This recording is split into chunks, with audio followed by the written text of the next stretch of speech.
Have you ever noticed how some people seem to attract everything they desire effortlessly? Opportunities, respect, abundance, meaningful relationships, they flow to them like a river flows to the ocean. Meanwhile, others struggle, push, and fight for scraps of what they want, yet remain empty-handed. What if I told you that the difference isn't luck, privilege, or even hard work? The difference is consciousness. It's a way of thinking that Carl Jung, one of history's greatest psychologists, identified as the royal consciousness, the mindset of queens and kings. Today, we're diving deep into the secret psychology that makes certain people magnetic, irresistible, and seemingly blessed by the universe itself.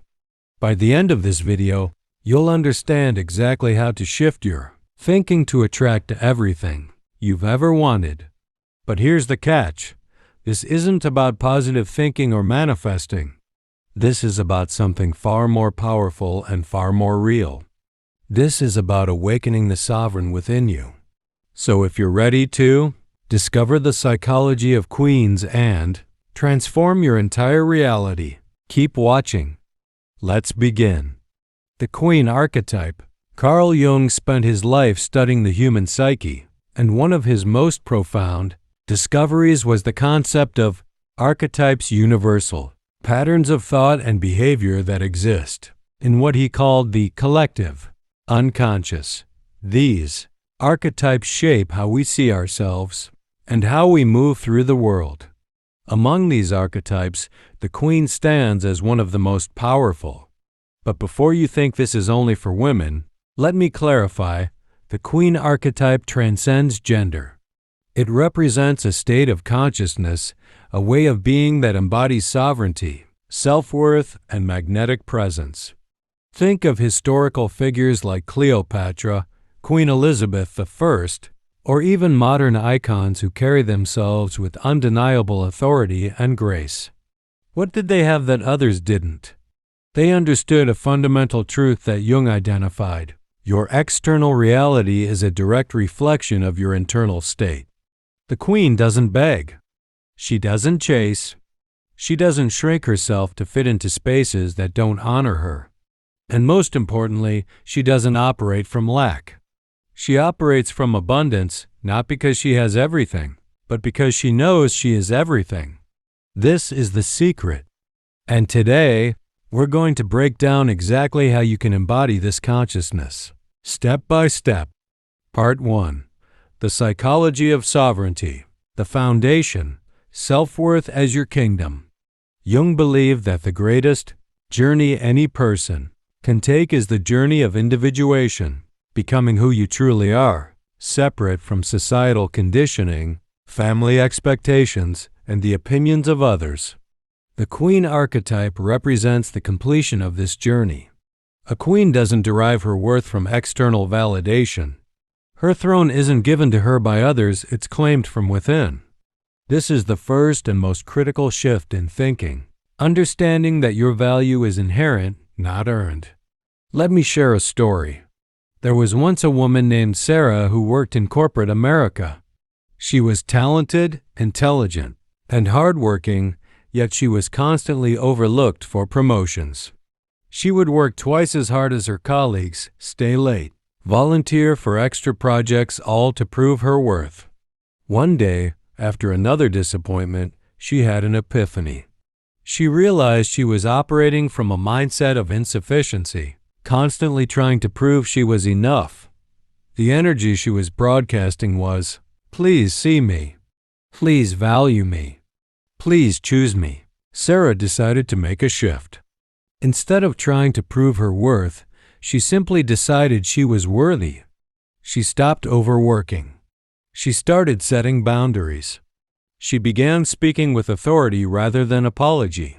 She carried herself differently, not with arrogance, but with quiet confidence. Within 3 months, she was offered a position at a different company with double her salary. The external world shifted because her internal world shifted first. The psychological principle, the mirror effect. Jung discovered what he called synchronicity meaningful. coincidences that occur when your internal state aligns with external events. But there's something deeper here. The universe, or reality itself, acts as a mirror. When you think like a victim, you attract victimizing circumstances. When you think like a beggar, you attract crumbs. But when you think like a queen from a place of wholeness, sufficiency, and sovereignty, you attract respect, opportunities, and abundance. This isn't mystical. It's psychological. Your beliefs shape your perception. Your perception shapes your behavior, and your behavior shapes your results. Think about this. How do you currently see yourself? Are you the star of your own life, or are you a supporting character in someone else's story? The answer to this question determines everything. Part 2. The Shadow and the Throne. Understanding your shadow self. Now here's where Jung's work gets truly fascinating. He introduced the concept of the shadow, the parts of ourselves we reject, deny, or hide. And here's the paradox. You cannot embody the queen archetype without integrating your shadow. Why? Because a true queen owns all of herself, the light and the dark, the strength and the vulnerability, the grace and the rage. She doesn't pretend to be perfect. She doesn't perform goodness for others. She is whole, which means she is real. Many people struggle with attraction and manifestation because they're at war with themselves. They're trying to be someone they're not. They're suppressing their anger, their desires, their ambition, their boundaries, all because they want to be liked or accepted. But here's what Jung understood. What you resist persists. The parts of yourself you deny don't disappear. They sabotage you from the unconscious. They leak out in passive aggression, self-sabotage, and attracting situations that force you to confront what you've been avoiding. The Queen's shadow work. Let me give you a practical example. Many people, especially women, have been conditioned to suppress their anger. They've learned that being nice and agreeable is the way to be loved. But suppressed anger doesn't vanish, it becomes resentment, passive aggression, or people-pleasing that leads to burnout. A queen does shadow work. She asks herself, what am I afraid to acknowledge?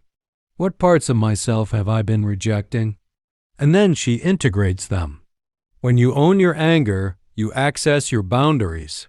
When you own your ambition, you access your power.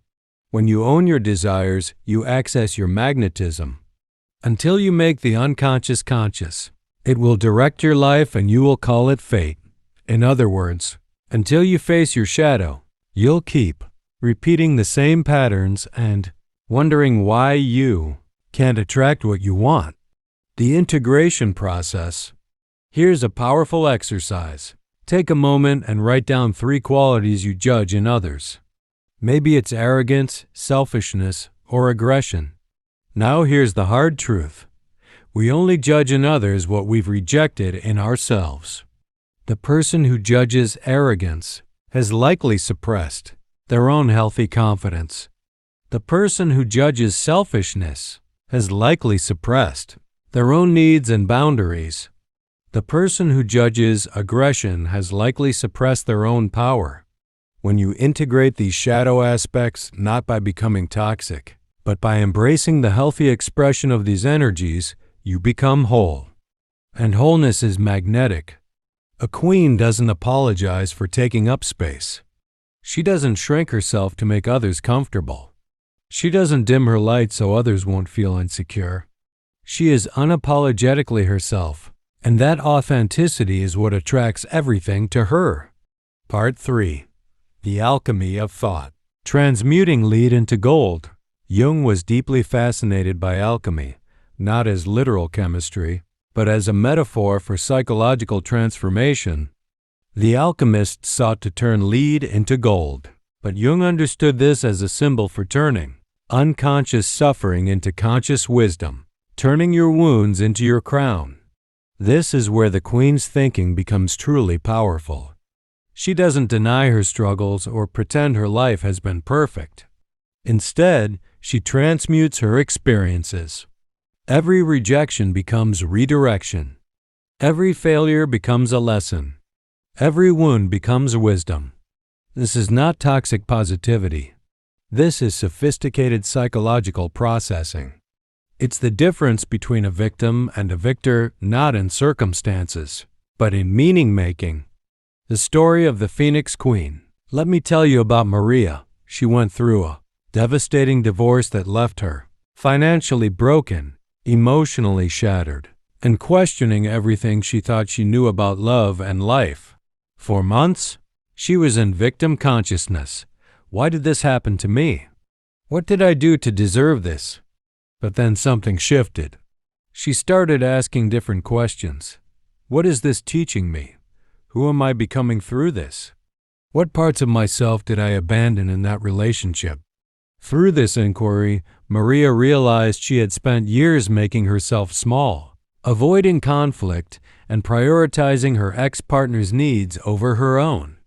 The divorce, as painful as it was actually her soul's way of liberating her from a prison she didn't even know she was in. She began rebuilding her life, but this time from a place of sovereignty. She set fierce boundaries. She pursued her own dreams. She stopped seeking validation from romantic partners and started validating herself. 2 years later, Maria had built a successful business, attracted a partnership that honored her, and completely transformed her relationship with herself. She didn't just survive, she alchemized her pain into power. The thought patterns of queens. So what does this look like practically? How does a queen think differently? A victim thinks, why does this always happen to me? A queen thinks, what is this revealing to me about what needs to change? A victim thinks, I'm not enough. A queen thinks, I am whole as I am, and I'm still growing. A victim thinks, they rejected me. A queen thinks, that wasn't aligned with my highest good. A victim thinks, I need them to change. A queen thinks, I can only change myself, and that's where my power is. A victim thinks, life is happening to me. A queen thinks, life is happening for me and through me. Do you see the difference? It's not about denying reality or pretending everything is fine. It's about choosing an empowered interpretation that serves your growth rather than your victimhood. Part 4. The Magnetic Field of Self-Sufficiency. The Paradox of Attraction. Here's one of the greatest paradoxes Jung identified. The more you need something, the more you repel it. The more you're complete without it, the more you attract it. This is why desperate energy repels relationships, opportunities, and abundance. Desperation broadcasts lack. It says, I'm incomplete without this. I'm not okay as I am. But the queen consciousness operates from a completely different frequency. A queen doesn't need a romantic partner, she chooses one. She doesn't need wealth, she knows she can create it. She doesn't need approval, she approves of herself. This self-sufficiency creates a magnetic field around her. People are drawn to her not because she needs them, but because she's already whole. Opportunities come to her not because she's chasing them, but because she's creating value from a place of overflow. The energy economics of queens. Think of it this way. Everything in life is an energy exchange. When you operate from lack, you're energetically taking. You're looking to others to fill your voids, to make you happy, to validate you, to complete you. But when you operate from abundance, you're energetically giving. You're overflowing with your own fulfillment, and that overflow naturally attracts. You're not draining, you're nourishing. This is why people who are truly happy and fulfilled in themselves seem to attract everything effortlessly. They're not attached to outcomes. They're not gripping tightly. They're open-handed, trusting, self-sufficient. Building your internal kingdom. So how do you cultivate this self-sufficiency? It starts with meeting your own needs rather than outsourcing them. If you want love, start by loving yourself first, not as a cliché, but as a practice. What would it look like to treat yourself with the care and attention you wish someone else would give you? If you want financial abundance, Start by valuing your own time, energy, and skills. Stop undercharging. Stop overgiving. Start operating as if you already know your worth. If you want respect, start by respecting yourself first. Set boundaries. Say no to what doesn't align with you. Stop tolerating disrespect in the name of being nice. When you become your own source, your own validator, your own provider, your own lover, you stop leaking energy into neediness. And that containment of energy is what creates the magnetic field. Jung called this individuation becoming a whole, self-directed individual. And it's the foundation of the Queen consciousness. Part 5. The Queen's Decree Speaking Your Reality into Existence. The Power of Decree. In ancient times, when a queen spoke, it was called a decree, a royal command that carried the weight of law. What she declared became reality, not through magic, but through authority. Jung understood that our words are not passive, they're creative. They shape our reality by shaping our beliefs, which shape our actions, which shape our results. But here's the key. A queen doesn't speak from hope or wishful thinking. She speaks from certainty. She doesn't say, I hope this works out. She says, this is how it is. This is the difference between affirmations that feel hollow and declarations that carry power. A queen isn't trying to convince herself of something she doesn't believe. She's stating what she knows to be true about her inherent worth and capability. Aligning your inner and outer speech. How do you speak to yourself? What's the internal dialogue running in your mind? Because that's your true decree, that's what you're creating. If your internal voice says, I'm not good enough, I always mess things up, nobody values me, that's your decree, and your reality will reflect it. But if your internal voice says, I am capable, I learn and grow from every experience, I am worthy of respect and abundance, that becomes your lived reality. The practice is simple but profound. Become aware of your self-talk and intentionally shift it. Not to toxic positivity, but to empowered truth. The Queen's vocabulary. A queen also changes her external vocabulary. Instead of, I'm so broke, she says, I'm in a building phase. Instead of, I can't afford that, she says, I'm choosing to invest my resources differently right now. Instead of, I'm desperate for a relationship, she says, I'm open to a partnership that honors me. Instead of, I hope they choose me, she says, we'll see if we're a mutual fit. Notice how these shifts change the energy entirely? The first set comes from lack and victimhood. The second set comes from sovereignty and choice. Your words are casting spells quite literally. That's where the word spelling comes from. You're spelling out your reality with every sentence you speak. A queen is intentional about her words because she knows they're powerful. The final integration. So here we are. You've learned the secret of Queen's the psychology that Carl Jung spent decades uncovering. You understand that attraction isn't about manipulation or tricks. It's about consciousness. It's about sovereignty. You've learned that. Your worth is inherent, not earned. Your shadow holds your power when integrated. Your thoughts create your reality through alchemy. Your self-sufficiency creates magnetism. Your words are decrees that shape your world. But knowledge alone isn't transformation. The question now is, will you claim your throne? Will you stop shrinking yourself for others' comfort? Will you stop seeking validation outside yourself? Will you stop operating from lack and start operating from abundance?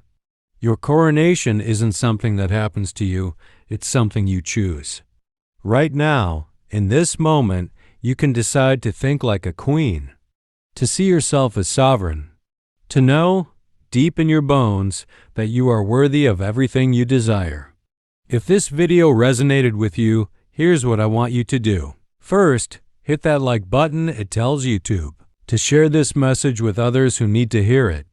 Second, subscribe to this channel and turn on notifications.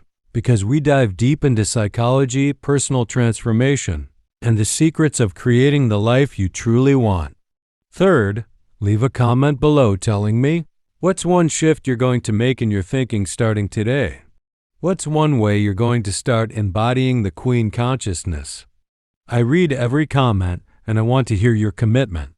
And finally, share this video with someone who needs to remember their royalty, someone who's been playing small, who's been operating from lack, who's forgotten their inherent worth. You're not becoming something new. You're remembering who you've always been. The Queen was always within you, waiting for you to recognize her. It's time to take your throne. I'll see you in the next video, Your Majesty.